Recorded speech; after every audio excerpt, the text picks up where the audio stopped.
background music. Welcome, science enthusiasts. Today we're unraveling the secrets of meiosis. The cell grows and duplicates its DNA. Each chromosome now consists of two sister chromatids.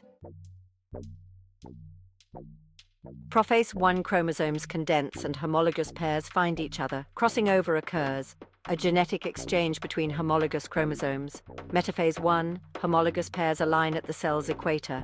Random assortment shuffles the genetic deck. Anaphase 1, homologous chromosomes separate and move to opposite poles.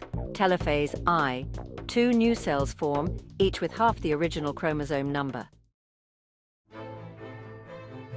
Now moving into prophase 2, where chromosomes recondense, but this time there's no more crossing over. As we transition into metaphase 2, sister chromatids align meticulously at the equator.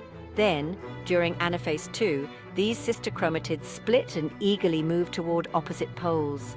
Finally, in telophase 2, we witness the emergence of 4 haploid daughter cells, each boasting a unique combination of genetic material.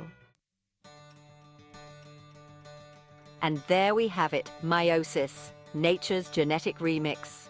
Remember, it's all about diversity and ensuring healthy offspring, so if you found this fascinating, hit that like button and subscribe for more mind-blowing science content.